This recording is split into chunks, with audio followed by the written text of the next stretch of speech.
Welcome back to the Real Bias podcast, guys. Today we have with us a little icon in every sense of the word. This legend was born in England to Trinidadian parents, attended St. Mary's College, and went on to graduate from Howard University with honors. He even entered at NASA. But don't be fooled, it's a proper footballer we're about to interview today. He has played for clubs such as Reading, Portsmouth, West Ham, and Newcastle. An integral part of the Trinidad Tobago 2006 World Cup team, this majestic shotstopper, a former Hammer of the Year. It said he holds the keys to the city of Newcastle, where he was awarded the Freedom of the City Award, inducted into the Trinidadian Hall of Fame, and was awarded the SHAKA Medal, our beloved country's second highest award. And let's not forget, he's the honorary president of Show Racism the Red Card, which saw him conferred with an honorary doctorate in civil law by the University of Newcastle. He is known to millennials as a top goalkeeper and to the Gen Zs as the best analyst on ESPN. Today we have in our presence the hero that is SHAKA HISLOP. Thank you very much. Oh, you find that was SHAKA. It was all right. It's all right. It's all right. You're telling him that thing? I ain't complaining at all. I'm happy to be recognized wherever and however it may come. All right. Okay, cool. Today we have some questions for you. Certainly. I don't want to make it anything too hard. You're all right. Ask away. All right. So we'll just start. How Carnival was for you this year? It was good. I really enjoyed it. I nearly didn't come. I was here last year, and I planned to come all along post-pandemic. I planned to come to the first Carnival.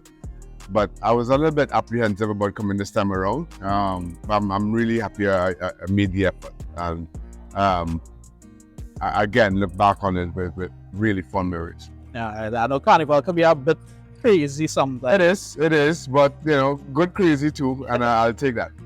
All right, well, speaking of crazy, they say you need to be a little crazy to be a goalkeeper. What inspired you to be a goalkeeper at a young age? I never started as a goalkeeper. This would have been going back to, I guess, 1979, 78, 79, around there, trying to put together a national under 12 team. Mm-hmm. And I went for trials with the East Zone. And I was intended to go as a striker, but as I'm walking up the hill to Mount Hope Junior Secondary, as it was at the time where East Zone were holding their trials, Basil Smith, aka Barney, just took one look at me and said, "You're the tallest, you're the goalkeeper." And that's the first time I ever played in goal. And as the old saying goes, and just never look back. Made the East Zone team as a goalkeeper, made the national team as a goalkeeper, and I guess my fate was decided for me in that way. All right, okay, cool. And being the top goalkeeper that you turned out to be, you must have faced a lot of formidable adversaries. Mm-hmm. One of them, Cristiano Ronaldo. Yeah. Who unfortunately scored his first Manchester That's right. Against you. At that time, did you know Cristiano Ronaldo or think that Cristiano Ronaldo would have been that? No, it's always difficult to predict who the great players are going to be from a young age, because it takes a lot to achieve to the level that he does. A lot of times, it takes an incredible talent, but when you play at the highest level, you recognize how many of those players are incredibly talented. It takes something a little bit more. Mm-hmm. And it's hard to identify that. It's hard to see that on the football pitch. You get to recognize those talents well away from the football ground, well away from the match pitch. You get to recognize those on the training ground, how they conduct their lives outside of football. Of course, I wasn't privy to any of this with Cristiano Ronaldo. All I knew is he's a young player who showed a lot of potential. I'd say Alex Ferguson certainly recognized in terms of his potential. But to go on and again achieve at the level and for as long as he has, those aspects of who Cristiano Ronaldo was, I just was not privy to.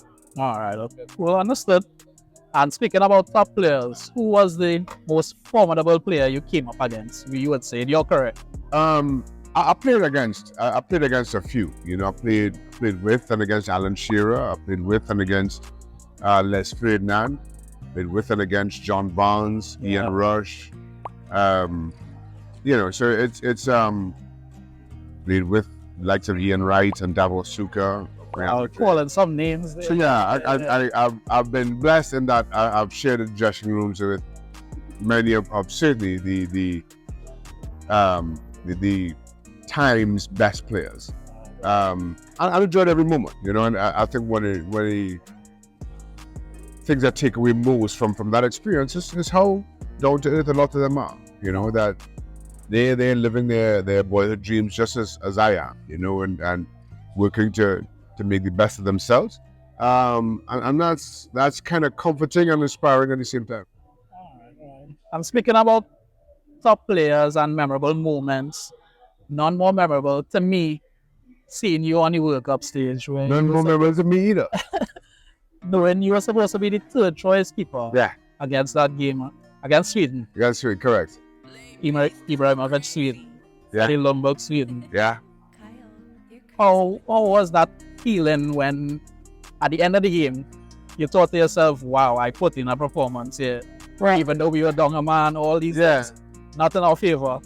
At the end of the game was an explosion of emotion. I try to take games as they come, and on as even a keel as I possibly can. And I certainly felt that was the case going into the Sweden game, even as I say, I got a late call to be the starting goalkeeper because of Kelvin's injury, and even so, I didn't think Benaka would turn to me. But I tried to be as usual and take it as I usually do. But at the final whistle, there was an explosion of emotion for a number of reasons. I don't think I can explain that in just words. Yeah, I can't. Listen, I was a Trinidad Tobago football fan long before I was a Trinidad Tobago football player. Right. I never thought I'd see Trinidad Tobago on the World Cup stage. And this is me as a fan. And then all of a sudden, here I am, witnessing that firsthand, playing in it, and recognizing the magnitude of the results. And I don't say that lightly. A lot of people have been fairly disparaging of our World Cup performance. Each of their own. But for us going into that tournament, all the talk was of the other three teams in the group, Paraguay, England, Sweden. It would be who scored the most against Trinidad and Tobago would be the two teams that qualified. Right. And then all of a sudden, first game of the tournament, we hold Sweden to a 0-0 draw. And for me, that was validating. It was validating for a number of reasons. Not least of all on a personal level. Right. But most of all, that Trinidad and Tobago have a voice in football. And I think we do. We show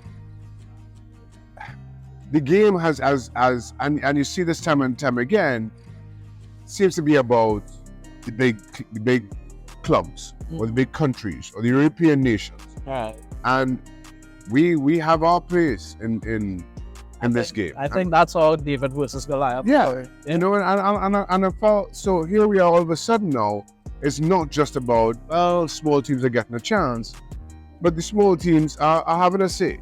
And while, again, it was a 0-0, I get it, and a lot of people maybe don't recognize the significance of it. I thought it was huge. I thought it was huge in ways that went way beyond. Trust me, because felt in Trinidad Tobago, like we won the World Cup at that. Yeah. So the short answer to your question, at the end of it, it was an explosion of emotion that came from a number of different places. Let's talk about moments, big moments. Mm-hmm. Would you say that was the moment you would want to go back and relive, or I don't relive moments? I don't relive it. I don't. I've described that my whole World Cup experience as my fairy tale. Right. I haven't gone back to watch the games. Really? I've tried to avoid the highlights as best I can. It's my fairy tale. And I just feel like if I go back and watch it, and it will feel real. Right now, it just feels like a fairy tale, and I like that, and I want to keep it that way. I really don't want that to change. So to a point, no, I don't want to go back and relive it. There are a lot of things in my career I wish I could go back and relive. I guess with time and experience, you recognize that you can't change what has happened. You have to find value in it. Right. So you accept that. But if a genie, appeared, if I found a rusty can somewhere around and rubbed it the right way, and a genie granted me 3 wishes or the opportunity to go back and play 3 games all over again, Sweden, Trinidad and Tobago would not be one. Well, what would be one? That's difficult. One that immediately springs to mind is Newcastle against Blackburn in 1996. I would probably other would be West Ham at home to Bradford City in 2000. I broke my leg in that game. I was injured and went into that game injured, and that's a moment you like to relive. Well, I would like to play that game over. Oh, okay. Not relive. I'd like to play that game over because I took a chance, and because I was coming up with injury, so I think a little too cautiously, and in the end that got me hurt. So things like that. So not relive, but games that I'd like to replay. And I'm more thinking of games that I could have done something differently, or could have done something more to the point better. Those are the 2 that immediately spring. Well, I want to touch on something that's a little more serious. The show racism, the red card. Yeah. I'd love to know how that came about with you. It started with a racist incident that I was subject to just after I joined Newcastle. I was out in town one night with my wife. We came home after dinner. I stopped at a gas station to get gas, and a group of about 5 or 6 kids come walking by and start shouting racial abuse at me. Oh, but they know who you were? They didn't at first. Okay. As they got closer, one of them recognized who I was, and then they started chanting my name, or they come over for autographs. I'd already been in touch with her and had made some a donation to a group called Youth Against Racism in Europe. And the CEO of that organization is a guy called, I'm not sure if he was the CEO, but he said he was involved in that organization. It's a guy called Jed Breby, and he and I had developed a kind of relationship around my support for the work that they were doing. And I was telling him about it. And he asked me if I'd be willing to go into schools to talk about that experience, if I'd be able to bring along a couple of my teammates and talk about some of our own life experiences around race in the game, around how being involved with people from different nationalities, different ethnicities, different cultures, how that's changed our own outlook on so many things that related to our life. And that's kind of where it started. It just started with us going into schools and talking about our experiences. And it is now grown into, and I say this with some paternal pride, now grown into the UK's largest anti-racism education charity. In March of last year, we crossed over 1 million people that have been through one of our programs.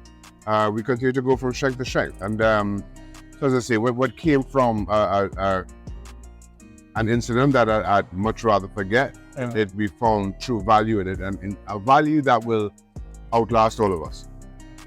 And do you see that organization spreading throughout, even let's say the Caribbean, where it might be as rampant as Europe? That's a difficult conversation. In that, given the work that we do, we have to have full buy-in with schools and school boards and education authorities. Whether we'll get that in the Caribbean, again, I'm not sure. What we've also found is we try to expand to different countries, and we had a significant presence. We started to branch out into different European countries, started to tackle other strands of discrimination, be it LGBTQ issues, anti-Islamophobia. We spread to as I say, other non-European nations, but we found we had better success in supporting organizations who are doing that work. So rather than us tackling LGBTQIA issues, we would share our resources, our experiences with those organizations who are working in that field to help them improve, because they understood the landscape far better than we could. We partnered with the Catrado Foundation out of South Africa because racism in South Africa looks very different from racism in England. All right. So that's where so now we've actually started to scale back, and our work primarily focused on the United Kingdom, but we partner with organizations outside, as I say, whether it's different strands of discrimination or in different countries, because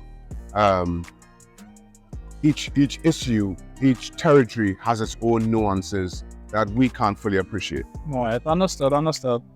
We like to show at We Are Biased that we really appreciate what you're doing out there. Thank you. Thank you very It's much. really a big thing for us. Thank you very much. Let's go on a little lighter note now. No problem. We have a little game we like to play. All right. Start, bench, sell, loan. Right. Start, bench, sell, loan. All right. Well, we're doing it different this time with your co-host at ESPN. That ain't fair. That ain't fair at all.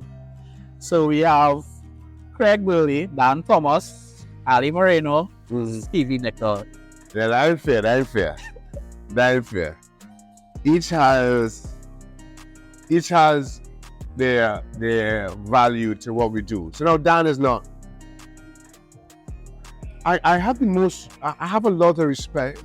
Maybe I'm going to say the most for Dan, because it's so different from what I do. Well, I understand Craig's TV and Ali, Right. because we're all players, and I was a player. No, Dan's job is far more layered than that, because sometimes we all agree, Right. but we have a TV show to do, Yeah. and so Dan has to be an antagonist. I was not about to say that. Even when he agrees, Right. he just has to take a different stance to spark conversations, and that's a different skill set from what we do. That's a different skill set than I am. So I always respect that, because I know when Dan is just being antagonistic. Yeah, To make TV, yeah. we have a show to do every single day. So I think that. I'm starting Dan, because I think Dan brings a lot to the show. So start. Where's it? Bench, sell, loan. Yeah.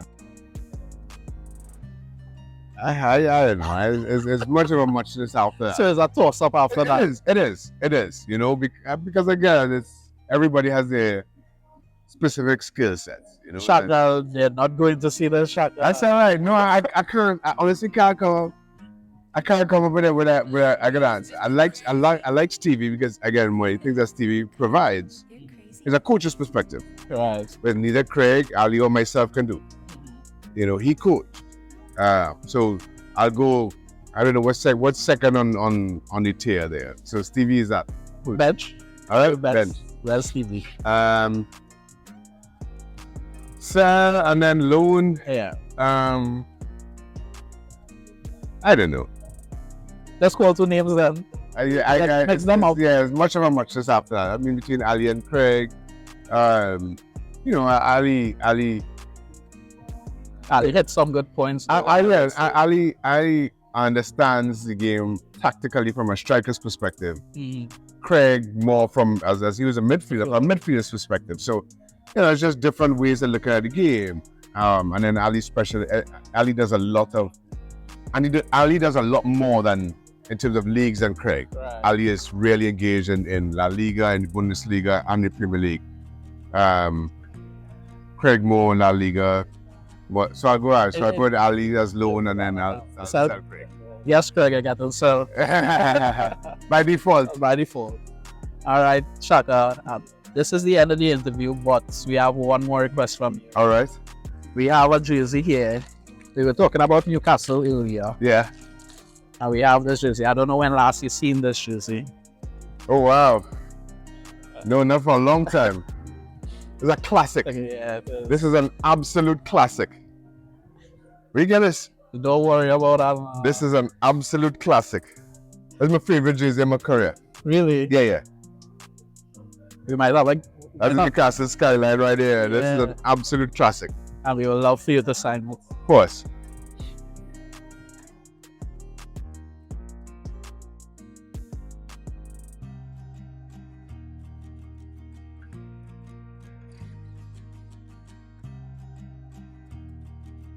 There you go.